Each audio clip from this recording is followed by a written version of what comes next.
नमस्कार दोस्तों, आज के इस वीडियो के अंदर हम लोग एसजे लॉजिस्टिक्स इंडिया लिमिटेड के आईपीओ के बारे में बात करेंगे। हम लोग डिटेल में एनालिसिस करेंगे इस कंपनी के फाइनेंशियल फंडामेंटल और पास्ट परफॉर्मेंस को भी समझने की कोशिश करेंगे। और इस वीडियो के एंड के अंदर मैं मेरा पर्सनल ओपिनियन दूंगा कि क्या आपको ये आईपीओ अप्लाई करना चाहिए या तो फिर आपको इसे अवॉइड करना चाहिए। और अगर आप लोग इस आईपीओ को अप्लाई करते हो तो क्या सिर्फ और सिर्फ लिस्टिंग गेन पाने के लिए इसे अप्लाई करना चाहिए या तो फिर लॉन्ग टर्म इन्वेस्टमेंट के लिए इसे अप्लाई करना चाहिए। तो चलिए दोस्तों, बिना शुरू करते हैं आज के इस वीडियो को। और इसी तरीके के वीडियोस को पाने के लिए चैनल को सब्सक्राइब करके ऑल का नोटिफिकेशन बेल ऑन करना ना भूलें। अगर हम लोग बात करें यहाँ पर कंपनी की, तो कंपनी जो इनकॉर्पोरेट हुई थी 2003 के अंदर। यहाँ पर जो एसजे लॉजिस्टिक्स इंडिया लिमिटेड है वो लोग यहाँ पर जो लॉजिस्टिक्स और सप्लाई चेन से रिलेटेड सॉल्यूशंस और सर्विसेज वगैरह प्रोवाइड कराते हैं। और ये दोस्तों एक तरीके का ऐसा सेक्टर है कि जिसकी पास्ट के अंदर भी डिमांड थी, प्रेजेंट के अंदर भी डिमांड है और आने वाले फ्यूचर के अंदर भी डिमांड रहेगी। तो एक तरीके से हम लोग इस सेक्टर को एवरग्रीन सेक्टर भी बोल सकते हैं। अगर हम लोग बात करें यहाँ पर आईपीओ की इंपॉर्टेंट डेट्स और डिटेल की, तो आज 12 दिसंबर के दिन ये आईपीओ ओपन हुआ है, फिर 14 दिसंबर के दिन ये आईपीओ यहाँ पर क्लोज होगा। अगर मैं बात करूँ प्राइस बैंड की, तो 121 रुपये से लेकर 125 रुपये पर शेयर का प्राइस बैंड रहेगा। वहीं अगर मैं बात करूँ लॉट साइज की, तो 1000 शेयर्स का यहाँ पर एक लॉट रहेगा। वहीं अगर मैं बात करूँ टोटल इशू की, तो 48 करोड़ का टोटल इशू है और जितना का जितना इशू है वो सारा का सारा यहाँ पर फ्रेश इशू है। तो ये भी काफी ज्यादा अच्छी चीज हमें देखने को मिल रही है। अगर मैं बात करूँ कैटेगरी वाइज लॉट साइज की और इन्वेस्टमेंट अमाउंट की, तो रिटेल कैटेगरी के अंदर आप लोग मिनिमम और मैक्सिमम एक लॉट के लिए ही अप्लाई कर सकते हो, जिसके अंदर आपको 1000 शेयर्स मिलेंगे और जो आपकी इन्वेस्टमेंट है वो यहाँ पर 1,25,000 रुपीज़ की हो जाएगी। वहीं अगर मैं बात करूँ एचएनआई कैटेगरी थी, तो उसके अंदर आपको मिनिमम 2 लॉट के लिए अप्लाई करना पड़ेगा, जहाँ पर आपको 2000 शेयर्स मिलेंगे और जो आपकी इन्वेस्टमेंट है वो यहाँ पर 2,50,000 रुपीज़ की हो जाएगी। अगर हम लोग बात करें प्रमोटर होल्डिंग के 10 की, तो इस आईपीओ से पहले कंपनी के प्रमोटर के पास में 67.55% स्टेक था, जो कि इस आईपीओ के बाद में घटकर यहाँ पर 49.64% हो जाएगा। लेकिन आईपीओ के बावजूद भी कंपनी के प्रमोटर के पास में ऑलमोस्ट 50% स्टेक रहेगा। तो एक अच्छी चीज़ हमें देखने को मिल रही है। तो दोस्तों अब हम लोग बात कर लेते हैं यहाँ पर कंपनी के फाइनेंशियल्स की, क्योंकि दोस्तों कंपनी के फाइनेंशियल्स का स्टडी करना और उन्हें समझना काफ़ी ज़्यादा इंपॉर्टेंट होता है। हमें यहाँ पर पिछले 3 सालों का डेटा दिया गया है। अगर मैं बात करूँ एसेट्स की, तो 2021 के अंदर कंपनी के पास में 50 करोड़ के करीब एसेट्स थे, जो कि बढ़ते बढ़ते आज की तारीख के अंदर यहाँ पर 105 करोड़ के हो चुके हैं। तो नो डाउट एसेट की ग्रोथ भी काफ़ी ज़्यादा अच्छी है, प्लस आज की तारीख के अंदर कंपनी के पास में अच्छे खासे एसेट्स है, तो काफ़ी ज़्यादा अच्छी चीज़ हमें देखने को मिल रही है। वहीं अगर मैं बात करूँ उनके रेवेन्यू की, तो ईयर ऑन ईयर रेवेन्यू के अंदर भी काफ़ी अच्छी ग्रोथ है। वहीं अगर मैं बात करूँ प्रॉफिट आफ्टर टैक्स की, तो पर्सनली ये मुझे काफ़ी ज़्यादा अच्छा लगा, क्योंकि 2021 के अंदर कंपनी ने सिर्फ और सिर्फ 83 लाख का प्रॉफिट बुक करा था, जो कि बढ़कर 2022 के अंदर 1 करोड़ और 72 लाख का हो गया। तो काफ़ी अच्छी ग्रोथ है। फिर 2023 के अंदर ये बढ़कर 761 करोड़ का हो गया। और सिर्फ यहाँ तक बात खत्म नहीं होती, जैसे ही फाइनेंशियल ईयर मार्च के अंदर खत्म हुआ, तो वहाँ से लेकर सितंबर के बीच के अंदर भी कंपनी ने यहाँ पर 9 करोड़ और 31 लाख का प्रॉफिट बुक करा है। मतलब कि पिछले 1 साल के अंदर कंपनी ने 761 करोड़ का प्रॉफिट बुक करा और पिछले सिर्फ और सिर्फ 6 महीने के अंदर ही कंपनी ने 9 करोड़ और 31 लाख का प्रॉफिट बुक करा है। तो कंपनी हाईली प्रॉफिटेबल है, प्लस कंपनी की प्रॉफिट ग्रोथ भी हमें काफ़ी ज़्यादा अच्छी देखने को मिल रही है। वहीं अगर मैं बात करूँ नेटवर्क रिजर्व्स एंड सरप्लस की, तो इन दोनों ही चीज़ों के अंदर हमें काफ़ी ज़्यादा अच्छी ग्रोथ देखने को मिल। अगर हम लोग बात करें यहाँ पर बोरोइंग की, तो 2021 और 2022 की बोरोइंग को यहाँ पर मेंशन नहीं किया गया है, लेकिन 2023 वाले फाइनेंशियल ईयर के अंदर कंपनी के ऊपर 33 करोड़ एंड 56 लाख की बोरोइंग थी, जो कि घटकर आज की तारीख के अंदर 29 करोड़ और 52 लाख की हो चुकी है।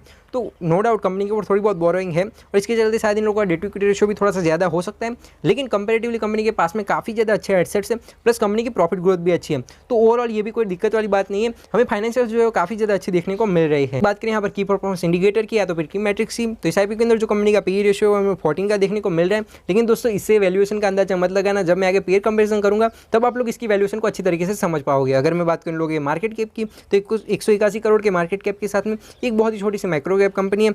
वहीं लोगों का जो रिटर्न ऑन इक्विटी है वो हमें यहाँ पर 24% का देखने को मिल रहा है, जो कि काफ़ी ज़्यादा अच्छा हो जाता है। वही जो कंपनी का रिटर्न ऑन कैपिटल एम्प्लॉयड, यानी कि जो कंपनी पैसा अपने धंधे के अंदर लगा रही है, उसके ऊपर भी ऑलमोस्ट यहाँ पर 18.58% के रिटर्न लाकर दे रही है। तो कंपनी के रिटर्न ऑन ओवरऑल हमें काफ़ी ज़्यादा अच्छे देखने को मिल रहे हैं। वहीं अगर मैं बात करूँ डेट टू इक्विटी रेशियो की, तो 1.08 का कंपनी का डेट टू इक्विटी रेशियो है।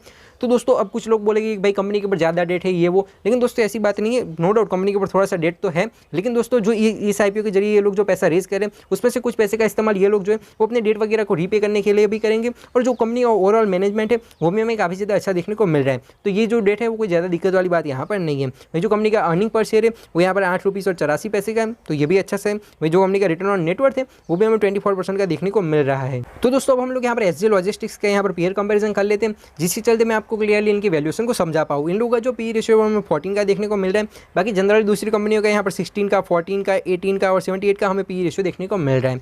और दोस्तों अगर हम लोग यहाँ पर समझने की कोशिश करें तो ये जो सेक्टर है वो दूसरे सेक्टर के कंपेरेटिवली काफ़ी ज़्यादा अच्छा लगेगा, अलग है। क्योंकि दोस्तों जब यहाँ पर टीवीएस सप्लाई चेन का सॉल्यूशंस का जो आईपीओ था वो रिसेंटली आया था और वो भी सेम सेक्टर में से आती है, लेकिन वो कंपनी थोड़ी सी बड़ी है और उन लोगों का जो पी रेशियो हमें ऑलमोस्ट 150 या 200 का देखने को मिल रहा था। लेकिन यहाँ पर जो दूसरी कंपनियाँ हैं उनमें से कुछ का पी रेशियो कम है तो कुछ का ज़्यादा है। तो दोस्तों ओवरऑल अगर हम लोग इस सेक्टर के पी रेशियो को 20 का या 25 का भी मानकर चलते हैं तो भी हमें कंपनी काफ़ी ज़्यादा अंडर वैल्यूड देखने को मिल रही है। प्लस इन लोगों की बैलेंस शीट भी काफ़ी ज़्यादा अच्छी है। वहीं लोगों का जो रिटर्न ऑन नेटवर्थ है वो भी हमें बाकी कंपनियों के कंपेरेटिवली काफ़ी ज़्यादा अच्छा देखने को मिल रहा है। दोस्तों अगर हम लोग बात करें यहाँ पर ऑब्जेक्ट्स ऑफ द इशू की, तो जो मैंने आपको आगे बात समझाई थी कि भाई ये लोग जो बोरिंग या डेट वगैरह ले रखी है तो उसको रीपेमेंट करने को लेकर भी ये लोग यहाँ पर सीरियस है। तो इसी चीज़ को इन लोगों ने यहाँ पर मेंशन किया है कि भाई कि रीपेमेंट और prepayment of certain boring availed by the company, मतलब कि इन लोगों ने जो भी डेट या बोरिंग वगैरह ले रखी है तो उसमें से अपने हिसाब से सोच समझ कर उसका रीपेमेंट करेंगे। साथ ही साथ इन लोगों ने to meet the working capital requirement, यानी कि कंपनी को चलाने के लिए पैसों की जरूरत है, ऐसा भी एक रीजन बताया और साथ ही साथ जनरल कॉर्पोरेट पर्पस को भी अपना रीजन बताया है। तो ओवरऑल आईपीओ के पीछे का रीजन भी हमें काफ़ी ज़्यादा फेयर देखने को मिल रहा है। दोस्तों आज जब मैं ये वीडियो बना रहा हूँ तो भाई आज इस आईपीओ को ओपन हुए पहला ही दिन हुआ है और दोपहर के करीब यहाँ पर 3 बजे है। और यहाँ पर जो कंपनी का यहाँ पर जो मैं अगर बात करूँ सब्सक्रिप्शन स्टेटस की, तो ये आईपीओ क्यूआईबी कैटेगरी के अंदर फर्स्ट डे के अंदर 0.35 टाइम जितना ओवर सब्सक्राइब हुआ है।